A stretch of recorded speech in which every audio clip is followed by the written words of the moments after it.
All right. While we wait for people to hop in here, let's hear some highlights. It's been a while since I've seen you guys. We've it's been a while since we've done the training calls. I know we changed the cadence of it um to I think once a month now, but longer Yep. sessions.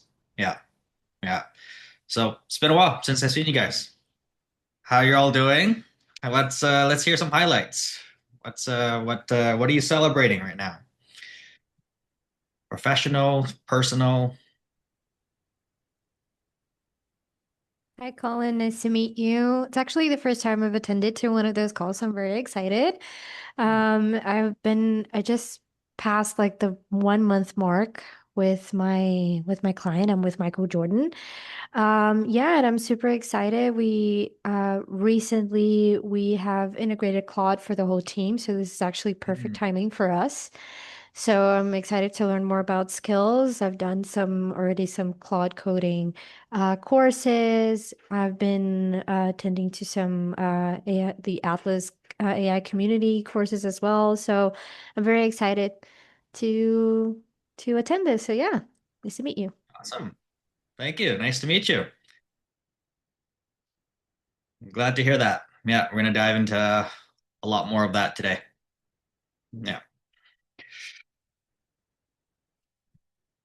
Who else?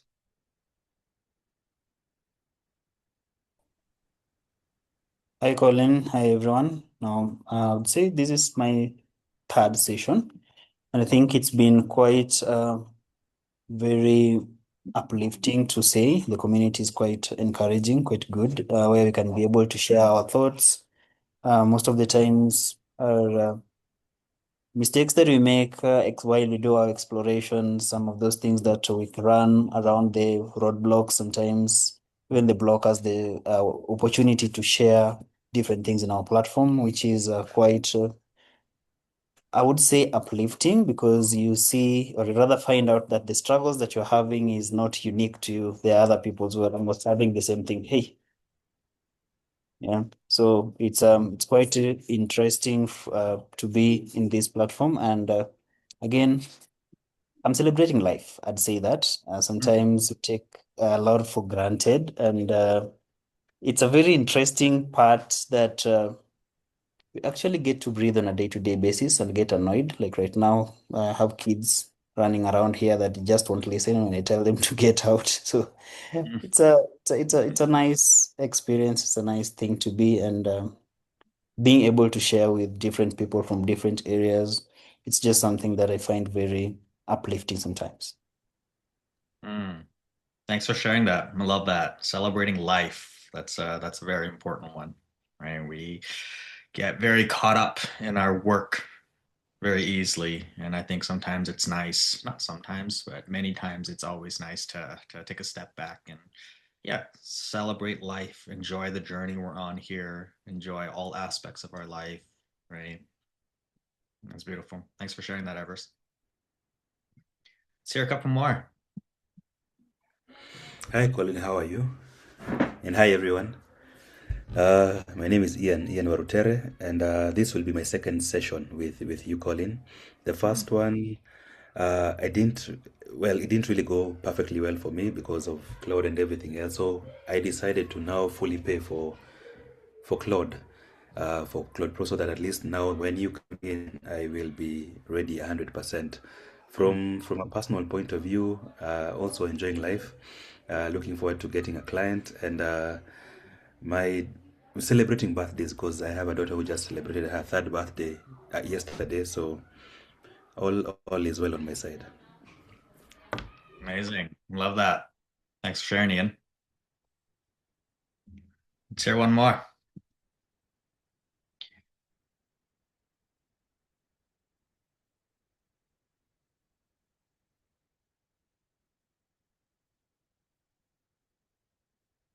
For those of you that just hopped in, we're just sharing some highlights, celebrations, anything you're celebrating, anything that's a highlight right now in your life, work or professional, uh, work professional or Yeah, personal. hi Colin, hi everyone. I hope I am audible enough. Yep. Can I get Perfectly. a thumbs up? Hmm. Great. Thank you. So, one thing I'd like to celebrate really is, and I know it's been mentioned, but the community. It's been really insightful and challenging to see everyone progress. And every single week, from every single post, there's something that I've been able to pick up, especially around, creating workflows and trying to piece everything together has been so fun. I think, Everest, it was you that made a post last week on a workflow around travel booking, was it?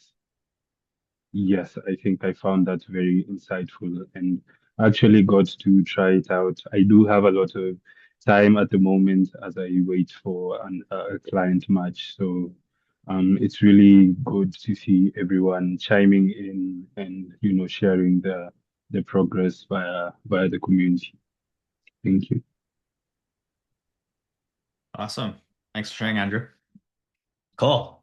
Yeah, and let's keep the community going. Let's keep the community engaging. I haven't been super active, and I apologize for that. It's been a busy couple weeks here for me. But things are wrapping up, and so I'm excited to get back in there and start sharing more. Yeah, just some of the things that we're working on, sharing more of the different workflows, as well as addressing some of the questions that you guys might have, any issues, challenges. Yeah, feel free like share in the community, right? That's the best place to get support there. Yeah, the more feedback we also get in terms of, it's all about closing the feedback loop here, right? So the more we understand where you guys are at right now, where you guys are getting stuck on, the better we can come up with, either training tools, resources, right? You guys probably saw we've been expanding our skills library, right? And that's only going to keep getting, bigger and bigger there, right? But the key is, creating things that you guys will actually use, right? And we won't know what that is until you guys tell us what is, where are you guys stuck right now? Where are your executives stuck, right? If you're matched with an executive right now, right? Being the opportunities identifier, right? To identify those opportunities, share with us, hey, I think my executive could use a skill, an automation, a workflow for this, right? I can figure out how to do it, or you can just share it in the community and someone will be able to create it, right? We have a really solid product team, right? On our team right now, who's just every single week, they're just cranking out new skills right now. But we're building it based off of what we think you guys need. All right. And so the more you guys can engage and share what you actually need, yeah, the faster we'll be able to create useful things. Right. And that's the whole goal here is how can we be as useful as possible to both you and your executives. Cool. Thank you for sharing, guys. So I'm going to dive in here. Uh, the um,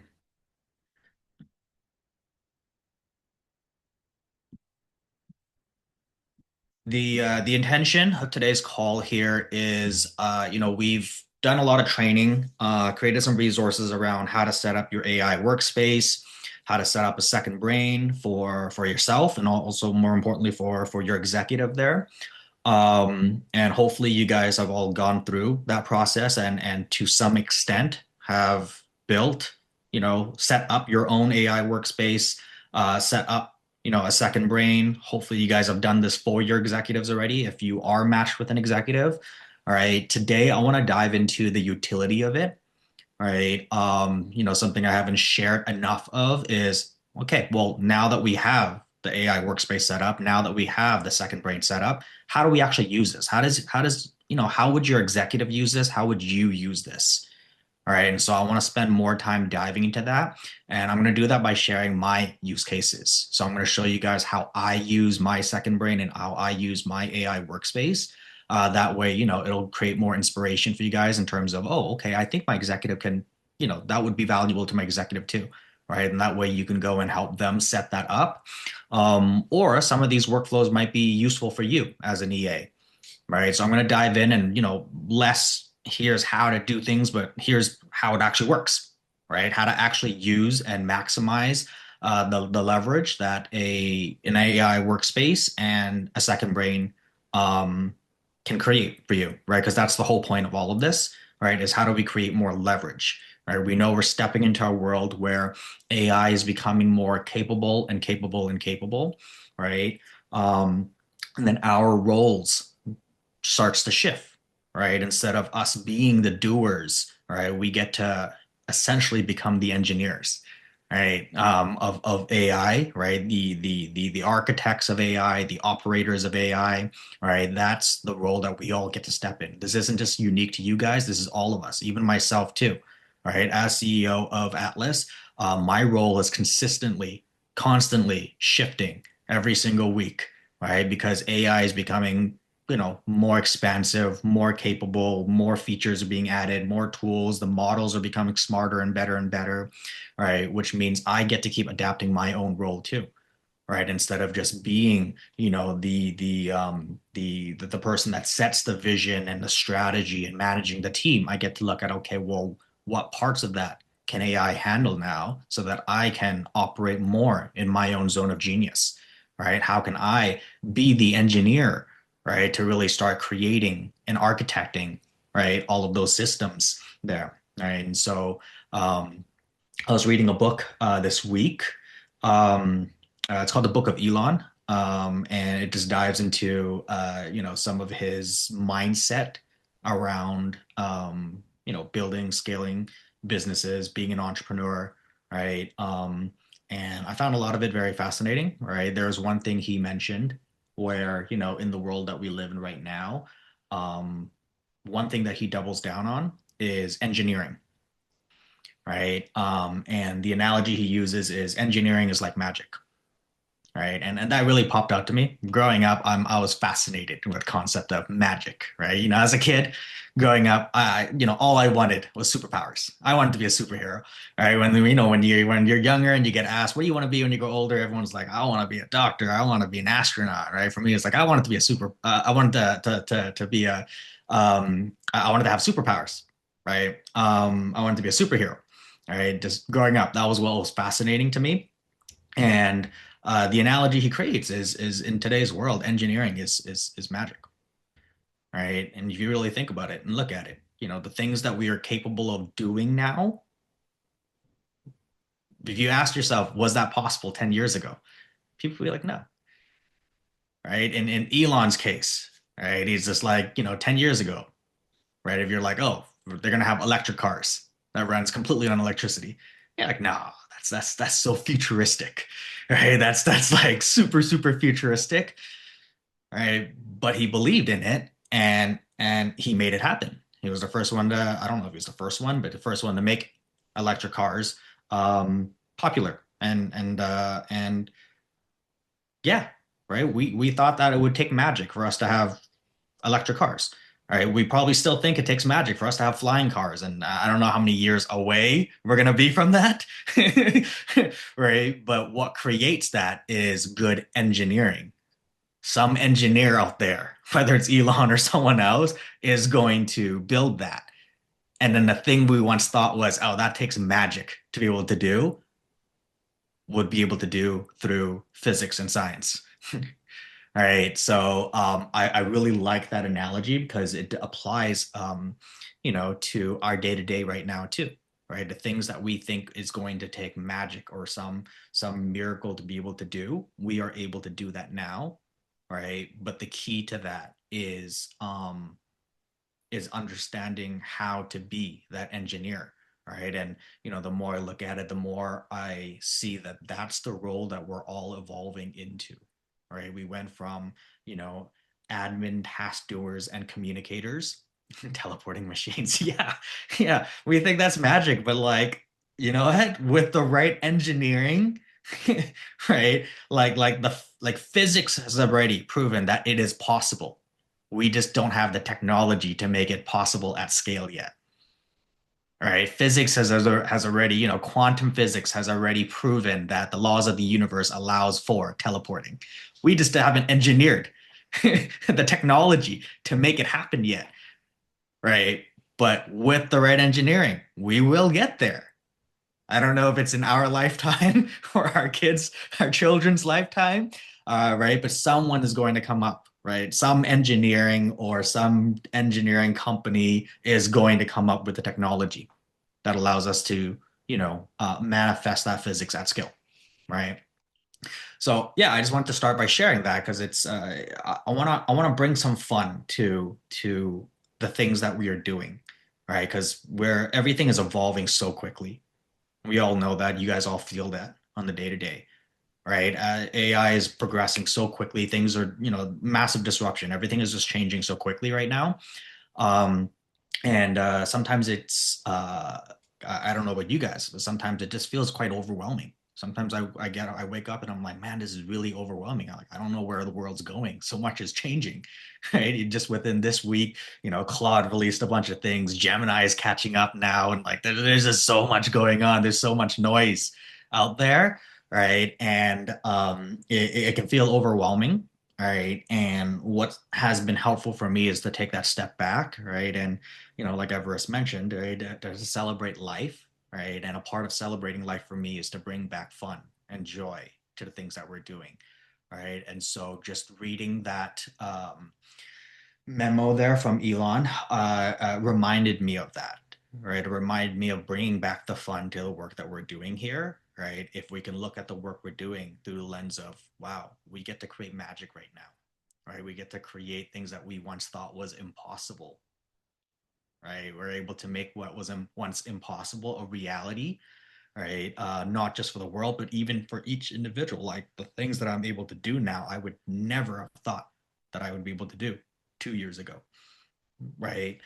So yeah, I just wanted to share that lens there with you guys if you are also feeling that sense of overwhelm in your world, in your life right now, because everything is changing so quickly.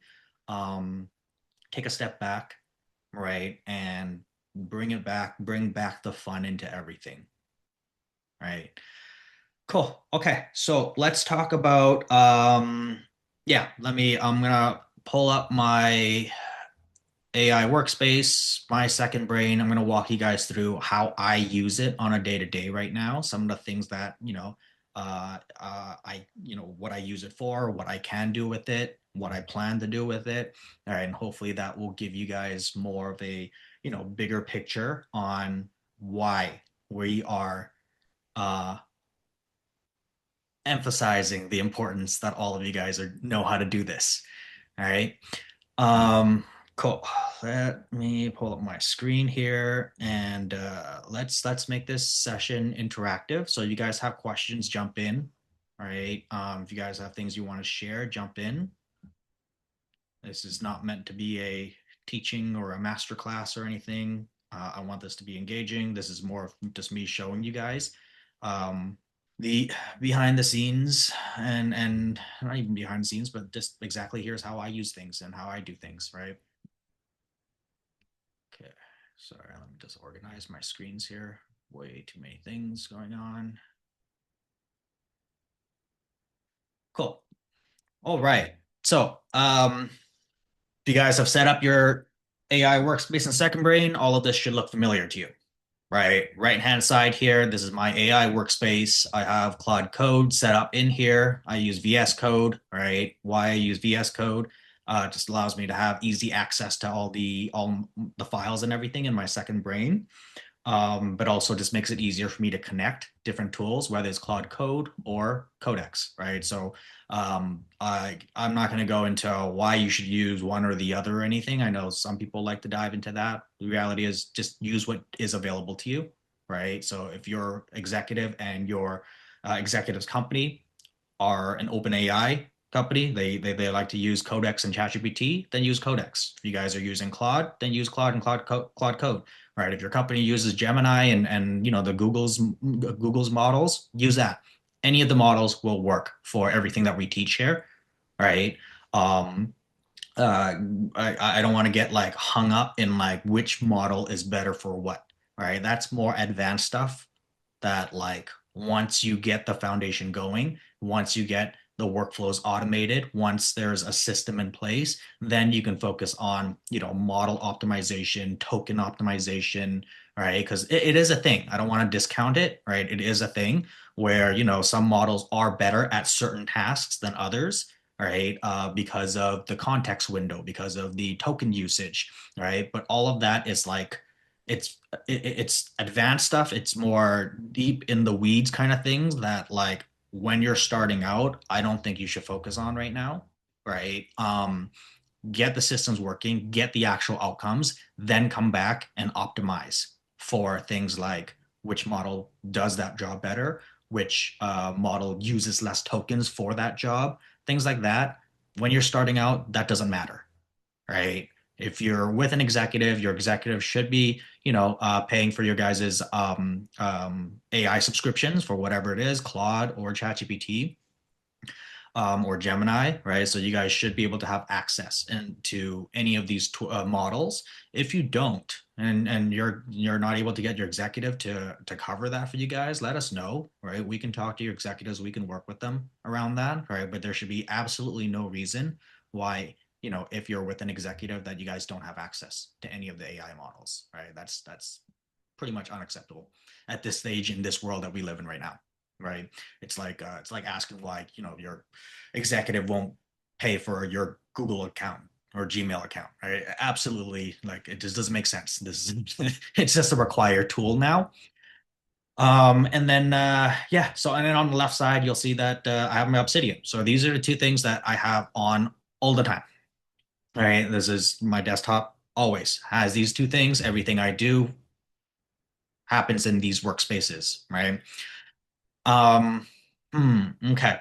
So let me start by going over there's a lot of different directions you can go when it comes to building the second brain and expanding on the second brain for your executive, right? And the best route to take is the route that's most aligned with the problem your executive is experiencing right now, right?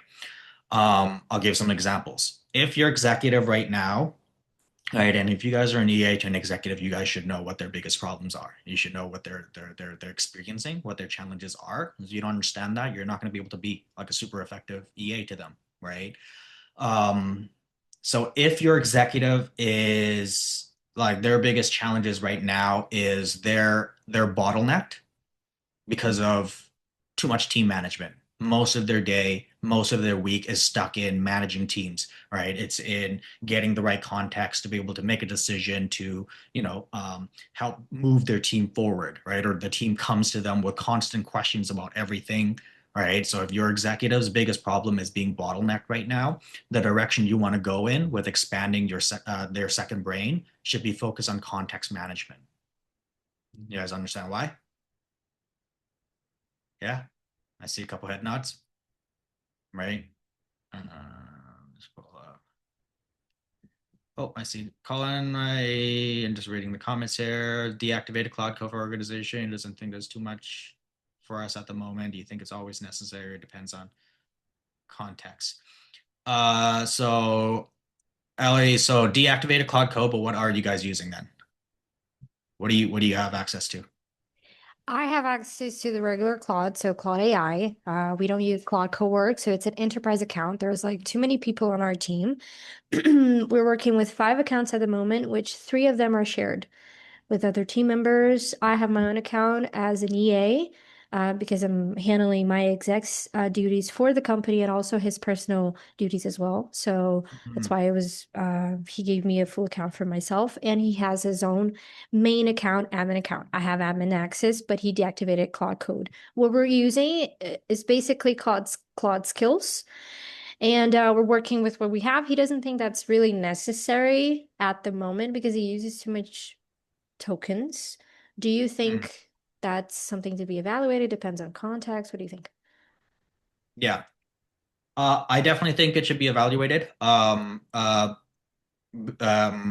where I would start is to identify what their biggest problems and challenges are, right? Because you can always make a case for why you need access to certain things, but you need to make a case for it, and that's the thing, Yes. right? And so, in order to make a case for it, I would come back to understanding what are their biggest challenges, bottlenecks, and problems right now, all right? And then making a case for here's why having access to certain tools will help with all of that, right? So it's, getting clear on the problem and starting to map out a roadmap to solve for that problem and showing that, hey, in order to solve this problem, I will need access to this, right? But you have to make the case for it, right? And in order to be able to get access to those things. All right. So, yeah, maybe after this session here, you're going to have a better idea of like, okay, here's all the things that you can be Yeah. doing with Cloud Code and or Cowork or Codex or any of that. And if any of the examples I share today becomes relevant, then you can take that and make a case around that. Yeah. Okay. Okay. Thank you. Cool. Yeah. So one of there's typically three problems that I will see that most executives are experiencing, right? So the first one I mentioned, they're bottlenecked in team management, right? So lots of communication routing back and forth, lots of comms going back and forth. They're bottlenecked because everyone comes to them for answers, and they have to go and provide answers, right, to unbottleneck their team. All right. So if that's the case, if that's what your executive is experiencing right now, then context management is going to be the most important part when it comes to the second brain. When I say context management, what I mean is how to take all of the context and knowledge and information that's scattered all over the place right now in your organization and bringing that into one place to make it easier for your executive to be able to make those decisions, right? And unbottleneck people.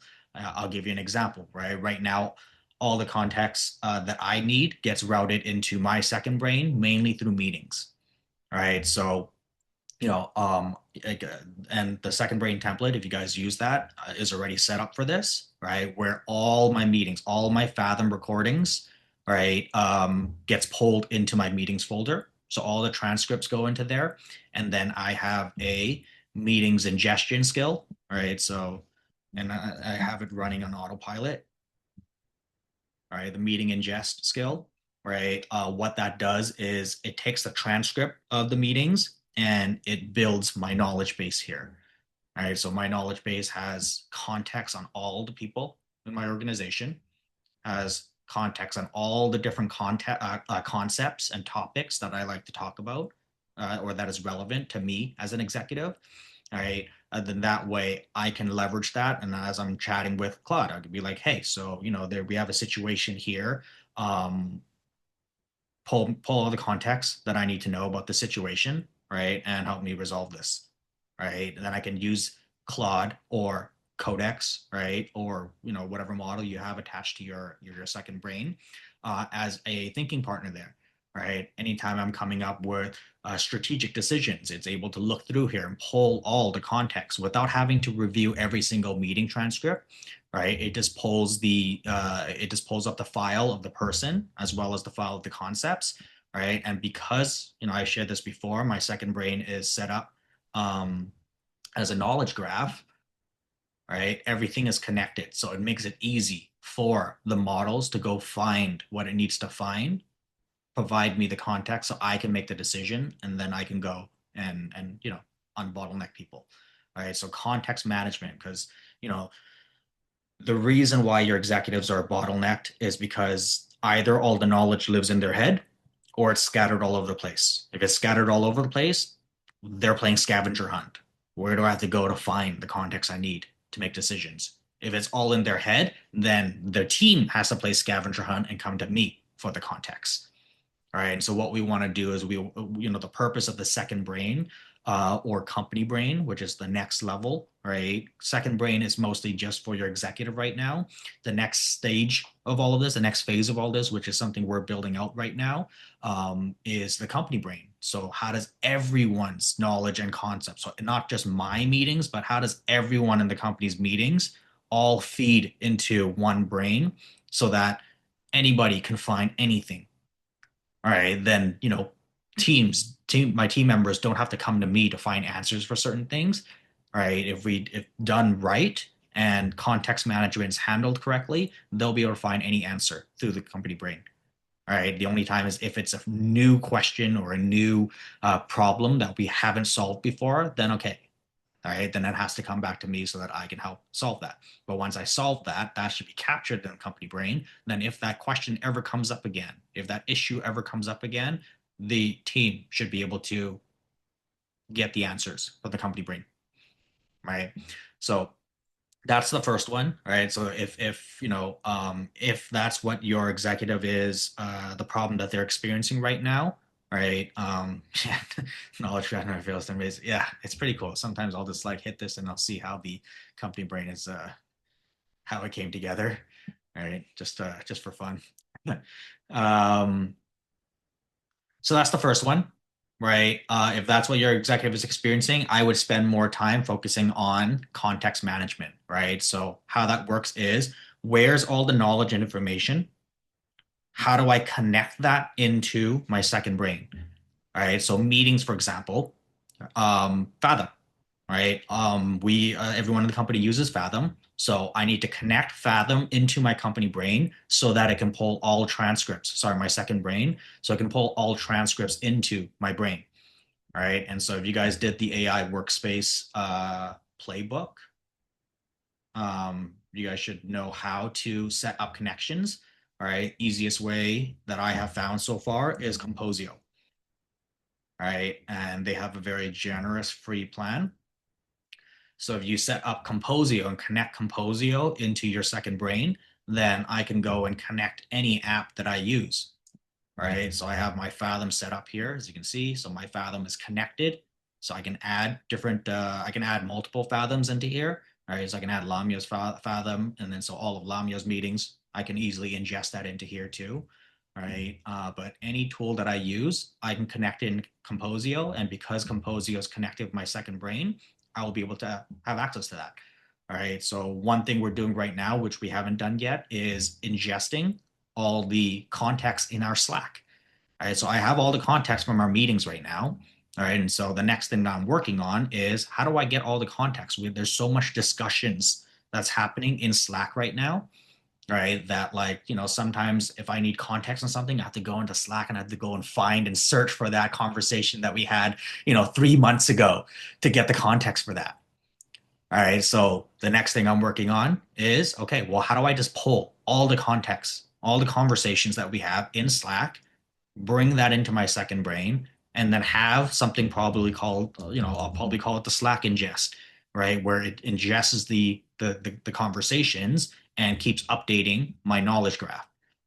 Then that way, it'll have a record, or it'll have the context on all the conversations we've had in Slack in our organization.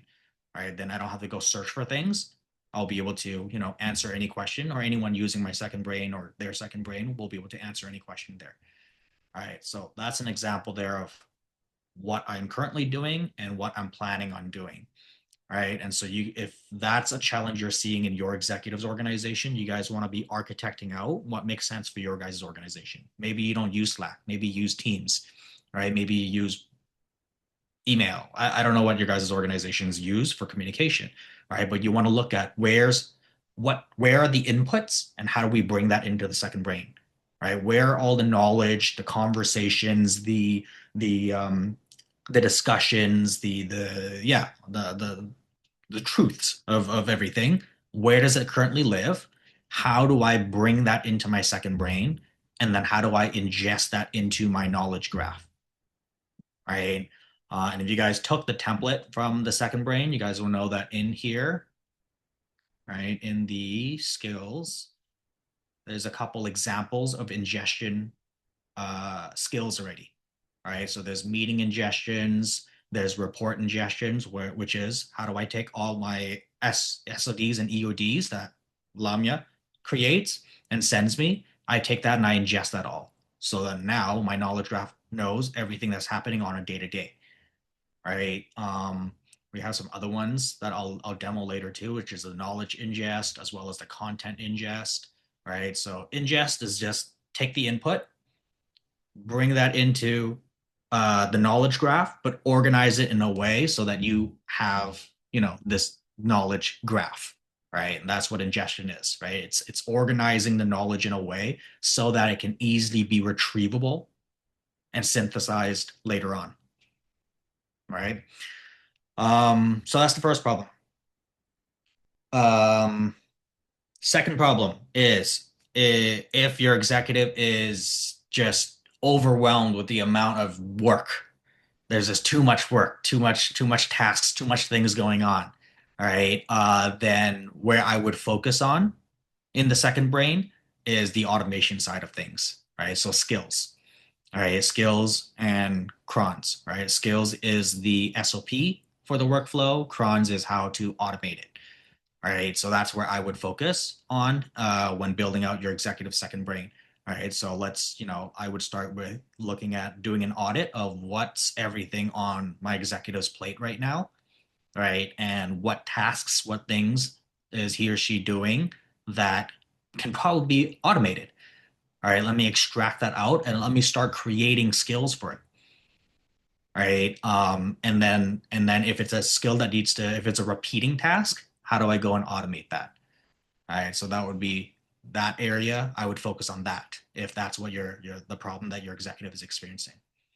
All right, so again, first one is context overload, decision overload, too much context everywhere, right? Context management, too much tasks, too much tasks, too much work, automations. The third thing that most executives would experience is solving big problems in the company. All right. So I have this from time to time. Lamia knows there are some weeks where it's like, okay, we have a really big problem that we need to solve for. Then I spend a lot of time that week just strategizing, trying to, you know, you need to find the resources I need, strategize, come up with a solution to solve for that problem. All right. So if you are noticing your executive is spending a lot of time in that, right, and maybe they're drowning in that right now, they're just like, there's this big problem they're trying to wrap their head around, trying to solve for it, right? Then the solution to that is how easy can you make the synthesizing of knowledge for your executive so that they can solve their problems better. I'm going to show you. I just actually created this skill. I'll demo it in a bit here. That has helped me quite a bit the last couple of days here because I've been trying to. This week's been strategizing. That was my big thing, right? Is I'm trying to wrap my head around this huge problem that I'm trying to solve for at Atlas, right? So I needed a way to like just really synthesize how I'm brainstorming and everything, right? And so I'll share that skill with you guys in a second. So we'll come back to that. But I just wanted to set the preface there of where you go with taking the second brain for your executive depends on what's the biggest problem or the biggest challenge they are experiencing right now. Right? Because when you can anchor into that, then what you work on is valuable to them, right? If they're not drowning in too much work right now, you going out there and automating tasks doesn't seem valuable to them, right? I know there's like it's inherently is valuable. You're automating tasks, right? You're automating tasks, you're automating workflows, right? So like it makes sense that yeah, it's valuable and that's what you're spending your time doing. But if that's not the problem that your executive is experiencing, they are not going to see the value in that as much as you see the value in that.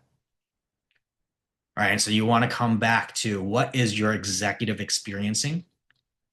Right. What are what's the challenge they're experiencing right now? And can you focus your engineering magic around helping them solve for that? Does that make sense? Is that landing for everyone? Yeah. Right. Because there's so much there's so much you can do here. There's so many like different routes you can take with the second brain. All right, and I don't want you guys to get caught up in just doing work for the sake of doing work and building things that may or may not be truly valuable to your executive. Right? If you guys want to be indispensable in your roles as an EA, AI operator, whatever it is that you are aspiring to step into, you want to be focusing your effort on solving the big things. Okay. All right. So enough of that. Let's dive in. I mean, quick show of hands here. How many guys have set up a second brain already in an AI workspace? Just want to know if I need to dive into things like that or if I can jump right into. Ready again? Yeah. I see your hand up. Okay, Everest has, Nanette has, perfect, perfect, cool. Okay, right. So if you haven't already, right,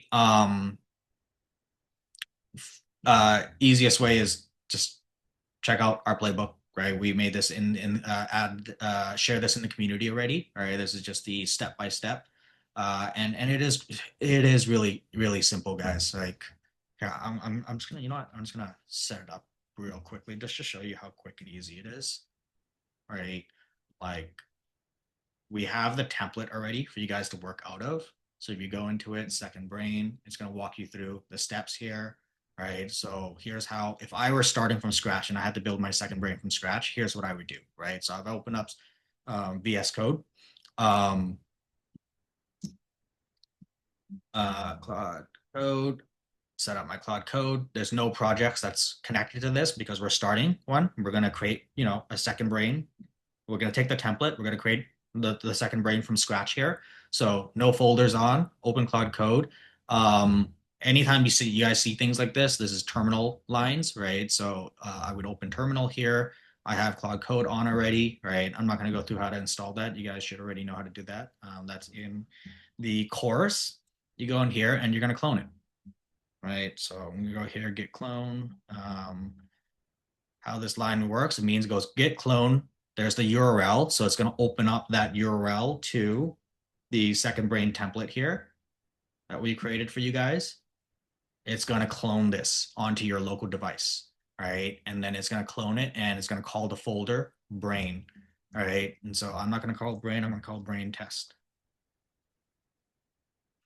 Right, so it's going to clone this onto my computer. It's going to create it and clone it in a folder called brain test, right? And then CD means it's just going to open it, right? So it's going to open that folder for me. So CD brain test, make sure the names are aligned. Do it, boom, 1, 2, 3, done. It's cloned, right? So now this, where is it? I go into my root. Brain test. There you go. I cloned it, right? So I cloned the entire template onto my computer. It's here now with all the templated folders and files, right? That took 3 seconds. You have to install Cloud Code and everything first, but once you have that installed, that literally took 3 seconds to clone that. All right, now let's open that folder. Open up brain test. Boom. Okay, brand new, fresh second brain template right here in my workspace already. Right, let's open up Cloud Code, and now I have that. All right, and if you guys continue to go through this, it walks you through, how to set it up. Now we made it easy, so we created a skill in here called second brain onboard. All right, so like if you're just starting out here, it's like, okay, well, everything in here should be just templatized with placeholders. So if you go to context, let's go to users. All right, so all empty right now, all placeholders. Right, so you wanna start filling this in. It needs context, right? It needs context on your executive's company, their team, their brand, all of that. Right, and so 2 ways to do this. One, you can manually go through it and start updating. Just go in here and be like, my executive's name is Colin Powell, this and that, right? Or you can use Cloud Code to do it, right? And so you can go in here on second brain onboard, hit that, and it's going to walk you through it. All right, it's going to walk you through it. Where can I get the playbooks? In the community. We shared everything in the community, the playbook as well as all the templates. All right. Yeah. And if you guys don't know how to find anything, just drop a message in the community. All right, someone on our team will guide you, point you to it. All right, so it's going through and it's gonna take the second brain onboarding skill that we created and it's gonna walk you through the process of how to start filling out all the context files and setting up, the initial part of your second brain here. All right, so it's gonna read these and it's gonna be like, oh yeah, there's all placeholders in here. Let's fill this out, right? So I would start there if you haven't created one yet, right? Clone nothing. Use the second brain onboard skill and Claude will take you through it. You can do this on Codex too. So if your company doesn't use Claude Code, if it uses Codex, same thing, right? So the same way we taught you guys how to add the Claude Code extension in for VS Code, there's a Codex one too. Right. So Codex is OpenAI's version of it of Claude Code. Right. So if you have a paid ChatGPT subscription, you'll also have access to Codex. The same way if you have a paid Claude subscription, you're going to have access to Claude Code, minus the exception of Ellie because you guys are on the enterprise plan and the company has shut off of that. But if you guys, if your company is not on the enterprise plan and you have a paid subscription for either of these, you'll have access to the coding agent version of it, which is Claude Code and Codex, right? If your company uses Google, you guys will have access to Gemini. Gemini's coding version of it, I think it's called Spark or something like that. I haven't tested it, but all the models will have their version of this. Cool.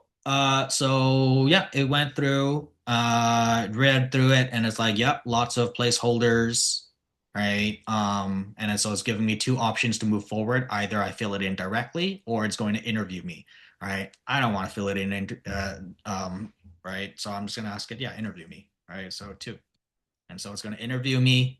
And I, as an EA to my executive, I should already know all the context of my executive, right? If I have that, if you have that stored somewhere already, let's just say it's in a Google Doc or a Notion or wherever you have existing content, you can just give it to Claude Code and be like, hey, here's some existing context already. Just take that, and Claude Code will go and fill out the context. All right, but the context is important. You need this filled out first in order for everything else in the second brain to be useful. Right. If you don't have context anywhere yet, ask it to interview you and then just go and add it in. Right. And so if you're using a voice dictation tool, right, I use Whisperflow, so I'll just hit that and explain it. Right. So, you know, my executive's full name is Colin Powell. Right. You can call him Colin. Look at that. So it already pre-filled things because my Cloud Code already has access to history and it's connected to my other second brain. So it has existing context already. And then I was be like, you know, I'm in Canada right now. Top three goals this quarter is blah, blah, blah. And you just explain everything, right? And you guys should already know how to do this. So I'm not going to, you know, explain that. So that's where I would start, right? Is get that context filled out, do the onboarding. Then the next step is in order for your executive's second brain knowledge graph to be filled out, you need to ingest things. So the next step that I would focus on would be the meetings ingestions, right? Why? Because that's where the most amount of context lives and is the easiest thing to set up to start building out the knowledge graph.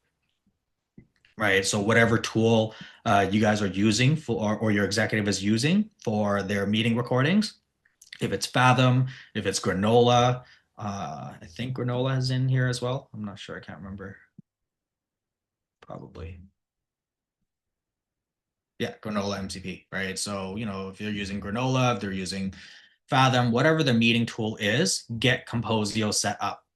Right. And so in the playbook, it walks you through how to set up Composio.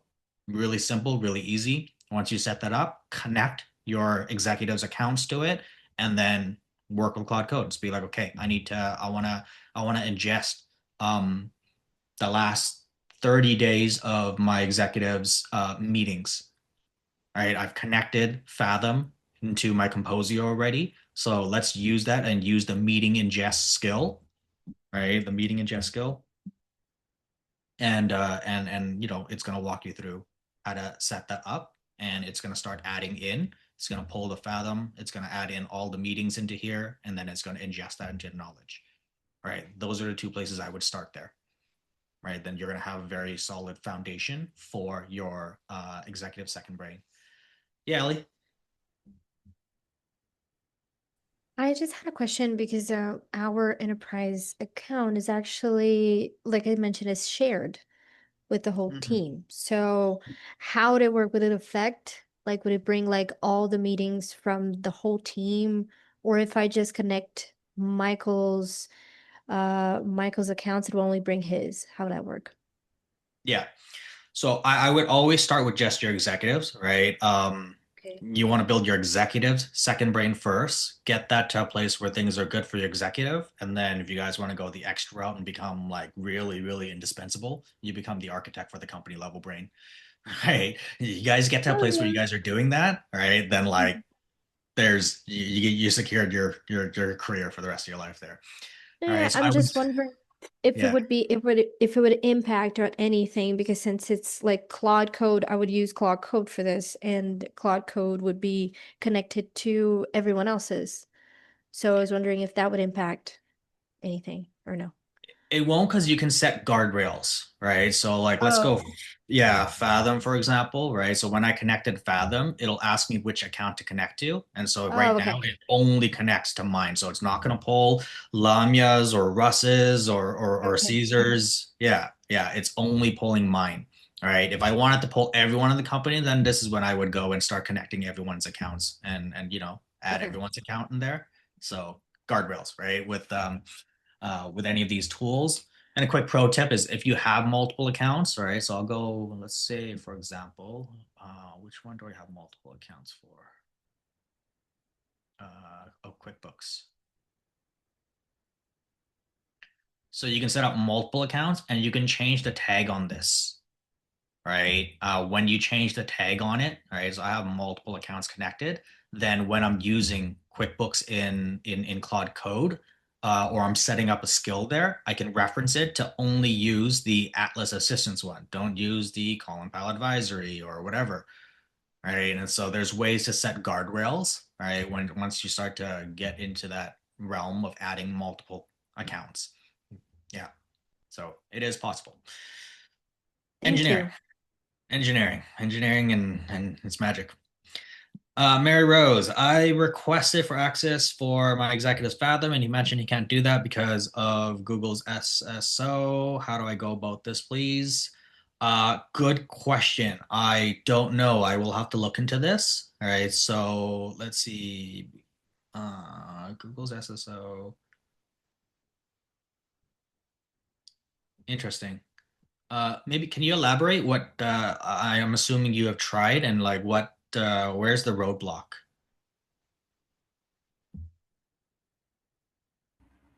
I'm just not fully sure I understand what the difference is for Google SSO versus like my Fathom is connected via my Google account as well. So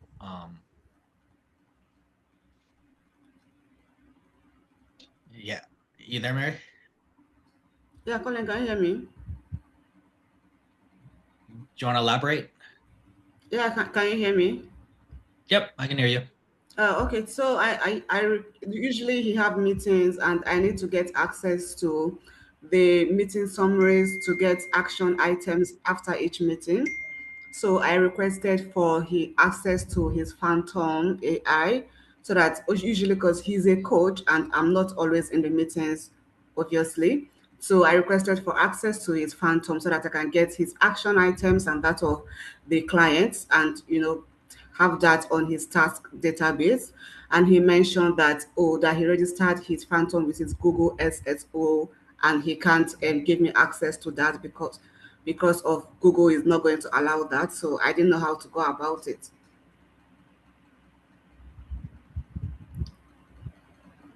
Got it. Um, okay. I mean, I don't have an answer for you now. I think I'm gonna have to look into the difference between the Google SSO versus just regular Google sign on because yeah, my Fathom account is connected through my Google credentials as well. Um, and I don't think there's an issue. I don't know, Lamia, if you know. Yeah. So we'll look into this and get back to you. If you can do me a favor and just drop that same question you have there in the community. That way we don't forget, right? And then we can yeah, I'm happy to look into it and see what the All solution there right. Thank. is. Yeah. Go ahead. Yeah. Thank you. Okay. Cool. Um where was I? Okay, so yeah, so that's where I would start if you guys haven't started already, right? set up, clone, get the second brain scaffolding there, get in the context through the onboarding skill, get in the meetings ingestion. That one's going to be really important. All right. Because that just gets in the most amount of context to build the knowledge base there. All right. And then you can expand on that if that's again, remember, you want to come back to what's the problem your executive is experiencing right now. All right. And if it's, team management, comms management, context management, then you want to spend more time and look at, okay, well, what else can I ingest? Can I ingest a Slack? Can I ingest their emails? Can I ingest whatever else, right? And then you can just continue to keep building the knowledge base here. Then the second brain will become more and more useful for your executive. Let's come back to mine.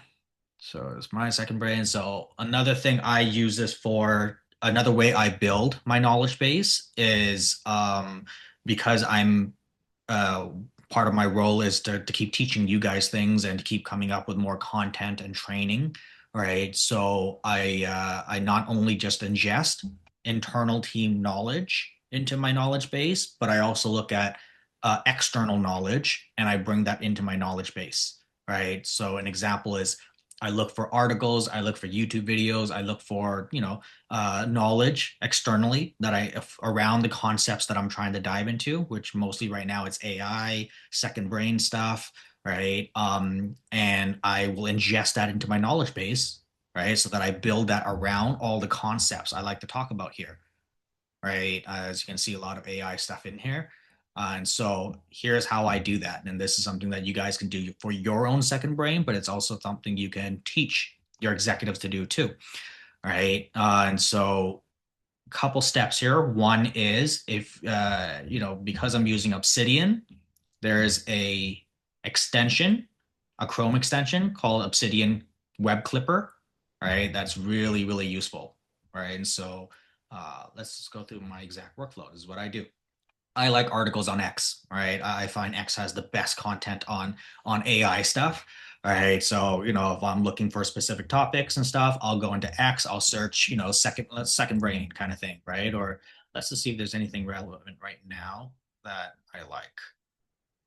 All right, so I'm going to walk you through. I want to make this very practical and useful. All right, so this is what I do. I'll log in, open this up. This is exactly, I'll comb through and I'll be like, okay, nope, boring, nope. Token burn is the new vanity metric. Cool. I am looking at optimizing token usage. So let's open this up. Oh, I actually saved this from earlier. Cool. All right, enterprise AI optimizing for usage and outcomes. Love it. All right, just read the TLDR. Good. I want to ingest this. I think this article it's relevant to what I'm trying to do right now. Right, we're at the stage where not only are we creating outcomes at Atlas, but we're starting to look at how do we optimize for token usage and everything.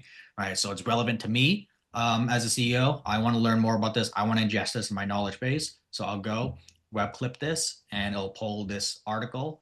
You can assign which folder in Obsidian you want to pull it into. So I do have a folder called clippings. Add to Obsidian. And so in my clippings folder here, there you go. It added this article. All right, so it added the entire article. It didn't ingest it though. This is just adding the raw source into the clippings folder. Now I want to ingest this so that it's in my knowledge base. All right, so what I do is I go to here, knowledge ingest, all right, and I add that article that we just added, token burn. Token burn is the new vanity metrics. Boom, hit that. All right, so now it's going to ingest. It's going to read the article. It's going to pull out the different concepts, and it's going to update my knowledge base. All right, so if there's existing concepts in here already around token usage, it's going to update that file. Right, if it doesn't exist already, it's going to create a new one. Right, and so this knowledge ingest skill is already in the template. You guys already have access to it. It's just in skills, knowledge base, knowledge ingest. And so you can read the skill to understand how ingestion works. All right, and I recommend doing that, right? Don't just take our template and just start using it. Take the template and explore. Look into some of the skills. We've intentionally created each of these skills here and battle tested it. All right, so you can read through it to understand how the skill works. Because when you understand how it works, when you understand the physics of things, you can engineer the technology. All right. So I recommend taking some time reading through that skill, understand how that works, because maybe there's a similar skill that you like to build. All right. Then you can take the same physics of this skill and go and engineer your own skills there. All right. So we'll let that work there. That's one thing I do, right? Is Obsidian Web Clipper. We'll clip the article, add that into here, take that, update my knowledge base. Right. Let's see what else I do here. Um, Content ingestion. Because I'm a content, so if your executives are content creators, if they create content, all right, then the writing system is going to be really helpful for them, right? So I created this and I added this into the template. If your executives don't do any writing or anything, you can just remove that from the template. You don't need it then. If they do, then I built a second graph. All right, so I have my knowledge graph and then I have my content graph. Content graph is not just knowledge, but it's the topics that I actually want to talk about. I want to create content around, right? And so I created a writing system that builds this graph, and then there's skills in here, right? There's the content ingest, which takes knowledge, turns it into content ideas, and then I have skills that takes the content idea and writes things like emails, landing pages, long form articles like our newsletters, right? And so this is another use case because I have all these knowledge here already. I can easily take anything. So let's try it now. Let's go. Content ingest. So explore my knowledge graph. And on topics around second brain and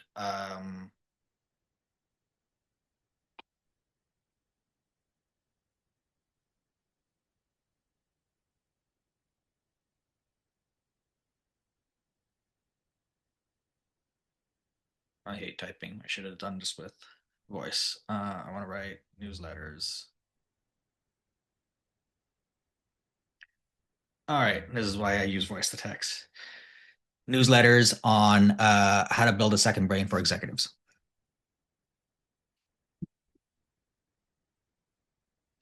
All right, so what it's going to do here is it's going to comb through my knowledge graph, find all the topics on second brain and knowledge on second brain, pull out relevant things and add that into my content graph so that I can write newsletters on the second brain. Right, so that's another use case that I use pretty frequently there. So come back to this, it's still writing. All right, so do you guys see the workflow? Right, you guys are starting to see, here's how I use my second brain and how I organize things. So your executives might follow a similar workflow. They might have something different. The point is just understand, again, the physics, the principles of it. When you understand what the problem you're trying to solve for your executive is, you can engineer things, right, so that it works for your executive. Right. So meeting ingestion, we covered that. Knowledge ingestion, we covered that. Content ingestion. So take knowledge, turn that into content graph, right? And then, once that does that, then I can start to use the content graph to then create and write content and create training. All right. So let's see, a couple of things, still building, still working on those things.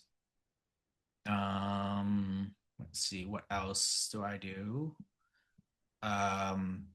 Research. So there's a topic I like. I want to research on that topic. So this skill also comes with the template is research topics. All right, so let's research. I hate typing. Let's research topics on how to build a company brain. Right.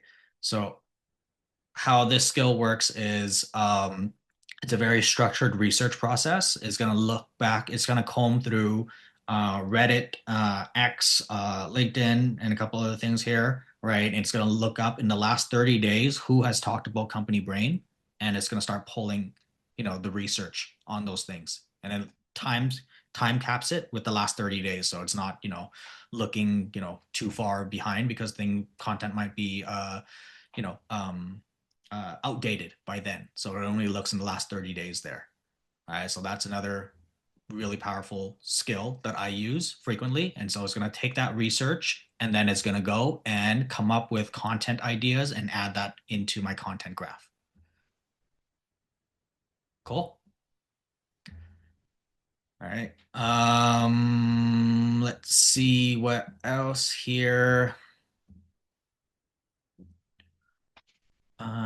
If you guys have questions, jump in there. Ask me questions. If you guys have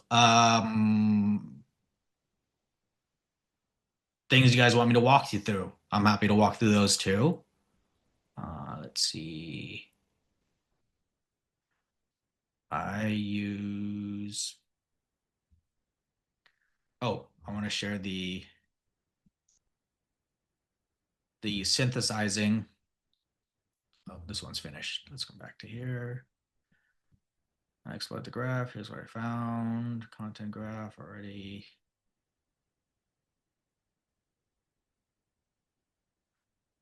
Yeah, because I have a lot of existing things in here already, so that's why it is asking. What is this?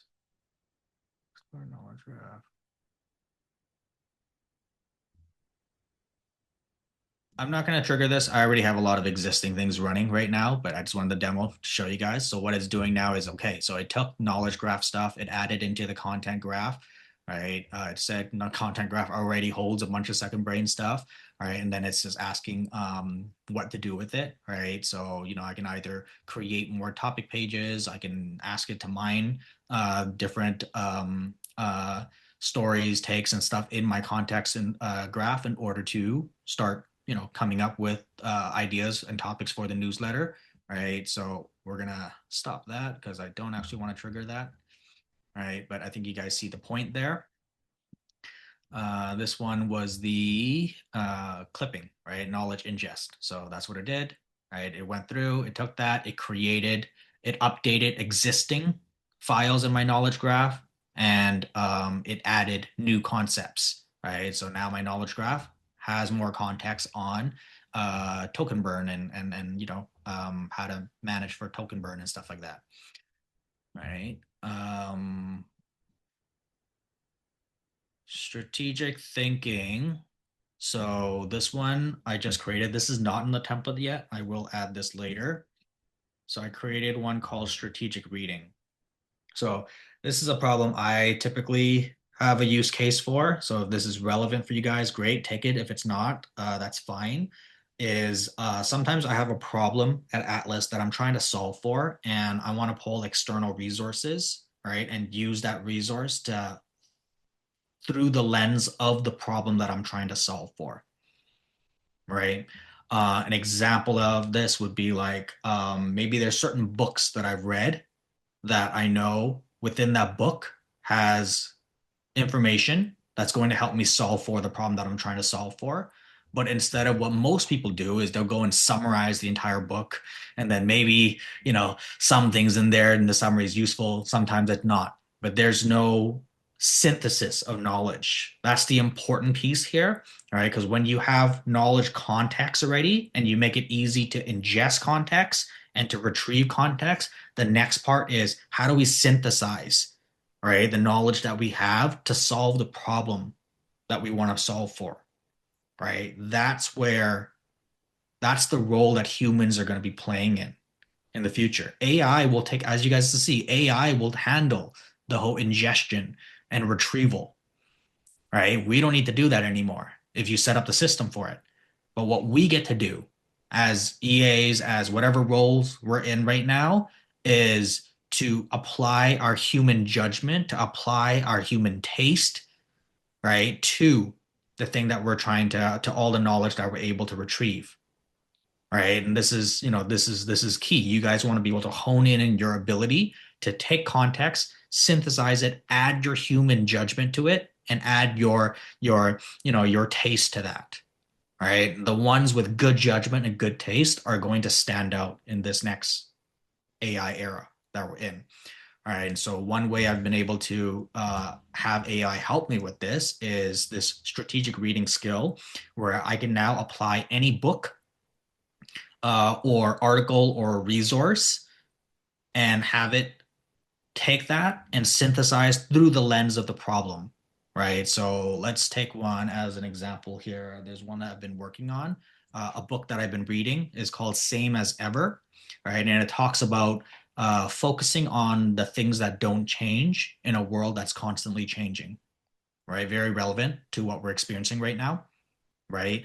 Where AI is changing everything. How do we focus on the things that don't change? Right. So I want to take that book, and the problem that we're trying to solve for is, and what you do is you just explain the problem you want and attach the book.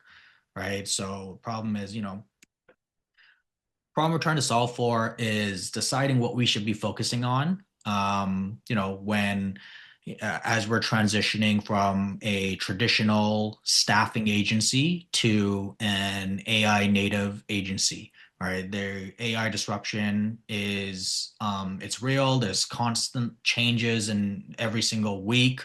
All right, and a lot of noise going on. And the problem we're trying to solve is being able to hone in to what it is that we should be focusing on that never changes. Great. I think I have the book somewhere. I'm going to add that in here. Same as ever. Great. So I attached the book there and I explained the problem. Yes, it can. You might need the right tools for it to be able to, depending on the format of whatever it is, the source, right? So if it's an audiobook, probably not. You would need to get like the text version of it. Audiobooks, actually, you might be able to. If you have the sound file or like a podcast, the sound or video file, you'll need the tool to be able to pull the transcript of that first. And then it would ingest the transcript, right? So it is possible, but it takes a couple more steps there. There's other tools you need to be able to give your model to be able to do that, right? I haven't worked with audio files, so I don't know what the best route is. Yeah, I think the prerequisite would be giving it a tool to take the audio file and transcribe it, right? So the same way Fathom transcribes a video call, right, into a transcript, right? And so you'll need to have a separate skill or a tool to do that. Then you take the transcript and then you can ingest that. Yeah. Cool. So what this is doing now is it's understanding the problem I'm trying to solve, and then based on what I'm trying to solve, it's going to look at the table of contents of the book and look at which chapter is most relevant to the problem I'm trying to solve, and it's only going to ingest that chapter rather than like as we know, all books are very big, right? Lots of information in the book. So instead of having an AI model read the entire book, which takes up all of its context window, right? What I've engineered the skill to do is just read the chapters that's going to be most relevant to the problem I'm trying to solve, pull the ideas from that chapter, and help me come up with a plan to solve for this problem using the knowledge that I've pulled from that book. Make sense? All right. So if your executive has a similar use case for that, where they like to read books or audio books or podcasts or YouTube videos and stuff because they want to gather more knowledge to solve the problems they're trying to solve, you can go and share the skill with them, talk them through it, and be like, hey, this is going to help you guys. This is going to help you synthesize, any of those sources of knowledge that you have to help you solve specific problems, right? I can help set up the skill for you, right, in your second brain, and then you'll be able to trigger it by just going, activating the slash command, strategic reading, and then explaining to Claude the problem that you're trying to solve. And then it's going to do its magic there. All right. So that's another use case I use there for my second brain. I want to think of one that would be relevant for you guys as an EA, right? Because yeah, there's two sides to this. One is you guys want to be building the system for your executive. Two is you also want to be building systems for yourself, right? You should have your own second brain, all right, so that it helps you in your day-to-day workflow.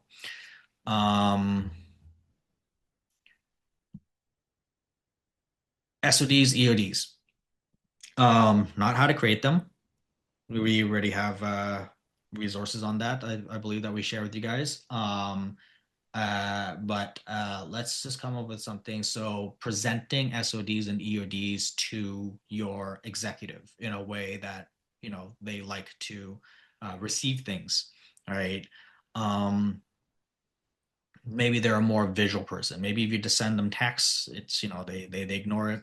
I do. Right. Sometimes Lamia sends, Lamia and Kai sends me these SODs and EODs that I don't, that I don't check, which we are solving for right now. Right. But maybe there's a dashboard that you'd like to create, right, that presents these reports in a way that's easy for your executive to view quickly and easily, right? Because that's another good use case of the second brain, all right? Because the second brain holds all the context already, right? You have all the context here. And then what you want to look at is what are the artifacts that I can create with the context here, right? To solve specific problems or workflows. So one thing is, well, let's take these SODs and EODs, and instead of just storing them here in the, you know, which they are here, like all my daily SODs and EODs here that, you know, Lamia and Kai puts together goes into here, but I don't see it, right? They also send it in Slack. So that's one artifact is they create the SOD EODs, they send it to me on Slack. All right, that's one way of doing it. Maybe we want to create a visual way of doing that. All right, so you want to take the SOD EODs and you want to put that maybe in a simple dashboard, visual dashboard. All right, so let's try that. We can do that here in. So you just explain it. You know what? Any of you guys use Codex? No? Okay, I won't do it in Codex then. So when it comes to before we go and design it, so one, you want to know what's the input that you need to put onto the dashboard, right? Two, you want to architect out the dashboard and build that, right? And with a lot of these dashboards, one route is you can go and build out an entire dashboard. Two is, and I've seen some articles around this, is the simple and easiest way is just to have it generate a very simple dynamic HTML, right? Rather than going and building a full-on software for the dashboard. You could just create, right? And if you guys use Claude Cowork or Claude, the desktop app, the web app, desktop app, right? You guys have seen this, right? When you create artifacts, it pulls it up on the side panel, right? Where you can actually see the artifact.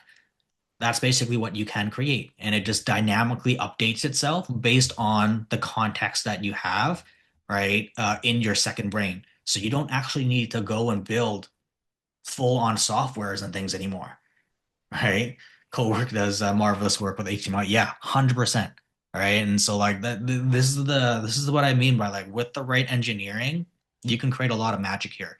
You guys don't have to go and build out full-fledged software apps and stuff. You can just, if you just need a simple dashboard, create a simple HTML.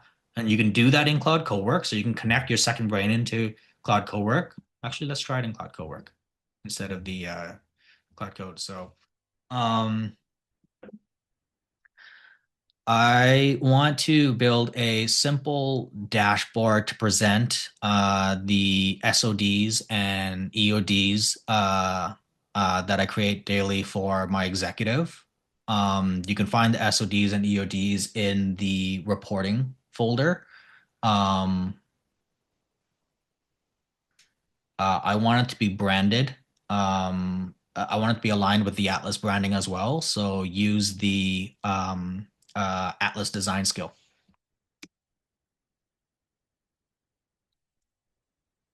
And sorry, let me just, before I generate that, when it comes to designing artifacts, Claude will do a typically pretty good job at designing the HTMLs and the artifacts.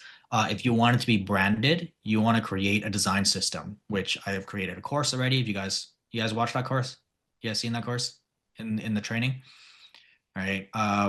Yeah, cool. Yeah. So we created a course to show you how to create a design system. All right. And once you create that design system, so I have it in here, Atlas Design. I have a whole design system. That's that way, anytime I create anything that's design related, it's going to be aligned with Atlas's branding. All right. And I've set it up as a skill as well. So once you create the design system, you can tell Claude Code, hey, can you make this a skill as well? All right.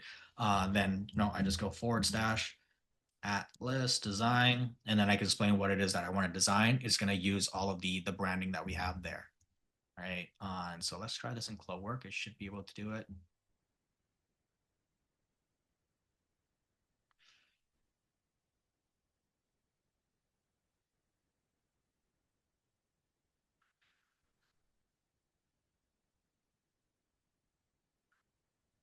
Then it says, when using Obsidian to pull knowledge from articles online, does that have access to any article on the internet, or are there restrictions from original content creators, publisher? So it's just an extension. So it'll look at what the current page is. Depending on the formatting of the page, it will just pull that and scrape it. All right, so I find it works well for X. It works well for LinkedIn. Have not tested on Facebook. If it's a blog article, works really, really well. Doesn't work well for YouTube videos. You'll need a separate extension for YouTube videos. All right, so for YouTube videos, I use an extension here called, so let's go into one of these videos. Note GPT. All right. On the free plan, it works really well. I get like, I think 15 credits per month with it. And so it will pull to the transcript as well as the summary for the YouTube video. And so you get 15 credits every month. So works really, really well. All right. So then I would just, get that. I would save it as a note, or I would copy it. There should be a button to copy somewhere. All right. Yeah. So just generate the summary transcript, whether I want to ingest the summary or the transcript. Right. So if I want the full video, I'll take the transcript. I'll go in here, copy this with timestamp, add that into my Obsidian. All right, because the web clipper doesn't do a good job. Yeah.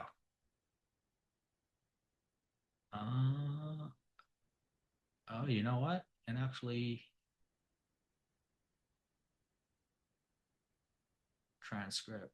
Oh, never mind. Okay, it actually does a pretty decent job. It pulls the transcript too. So yeah, you can use it on YouTube videos too. All right, so I want to keep this. I would just go add Obsidian, then it pulls it into my clippings. It adds the video here, so I have that as a source, and then it pulls in the transcript as well. Actually, that's pretty good. There you go. Yeah, so it works for most platforms. Let's see here. Quick decision before I build. Dashboard stay up to date. No, this one-time snapshot. What layout do you want? Timeline list, day picker, single day. Full report.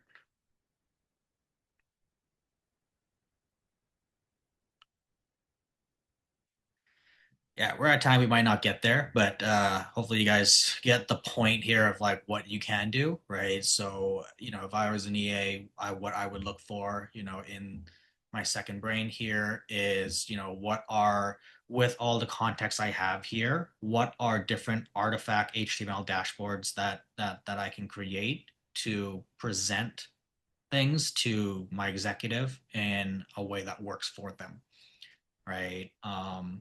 Uh, Other things you can do. So there's SOD, EODs, KPIs. If your executive monitors KPIs consistently, all right, that's another thing you can do is look at how do I pull all the input, right? So all the KPIs and everything into the second brain and then generate simple dashboards to show a KPI dashboard for the executive. All right, so that's another use case there. Cool. We're running up on time here.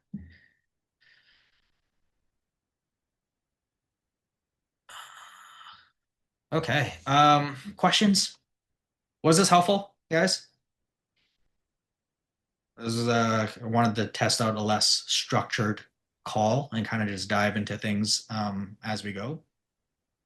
Do you guys want to see more of this? Is this like, do you guys want to see like, here's how I use my second brain, here's how the team uses their second brain? Yes, I would love to. Yeah. I feel like I'm the only one speaking in this meeting, but Yeah.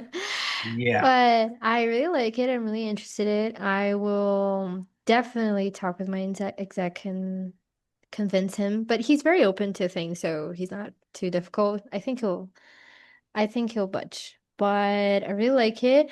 My interest in it is that Michael gets really like burned out from like a lot of loose in context. He handles multiple agencies, multiple companies. So he Mm, has a lot of meetings that are not in. So what I would like to do is like to create maybe a workflow in which I can be aware of his action items and the stuff that I can actually do. Because he mm, thinks he can do a lot of stuff and he gets burned out from it. mm, And there are a lot of things that he doesn't know that I can do. So mm. yeah, I would love to set this up. And thank you so much for your time, Colin. This was really, really helpful. And I would love to joining in other calls. Yeah, awesome. Yeah. Thanks for sharing that, Ellie. That's a really good use case there. I just want to, I know we're at time here, but I want to just hone into that a little bit there, right? Like I love that you brought that up, because that's a very powerful way that you guys can create that support your executives too, right? Just imagine if you have all of their meetings ingested in here, you can also now run a like an audit. Just have Claude, hey, go through my executives, all my executives calls this past week. Can you identify the tasks that I can help, that I can take over for my executive? All right, that's one I haven't dived into yet. But and I know Lamia just created a whole time energy audit skill that we just added to the skills library. That one's going to help. I believe that's what that skill does. Is it takes the ingestions of meetings and wherever you want to ingest. It's going to comb through. It's going to identify, hey, these are some of the tasks your executives are doing that you can probably do or automate for your executive, right? So using the second brain to identify and pull out opportunities where you guys can take things off your executive's plate, right? That the level of proactiveness there, right, is what's going to really make you guys stand out. So I love that idea there, Ellie. Yeah, right. Actually, the energy audit one will also give you an automation plan for each time you run it for whichever like task or workflow it's identified. It will give you like the plan to automate it or build like a PRD for it so you can pull the app or whatever is needed to automate it. So it's not just for you to take over, it will be really helpful for us. So test it and please share with us in the community. Would love to see what you guys are building and just continue this journey together. Thank you so much for your time, Colin. Thank you all. Looking forward to seeing you in the community. We'll have all the resources there and feel free to reach out if you need help with anything. We're all in this together. And we'll see you guys soon. Thank you so much. Okay. Thank you, everyone.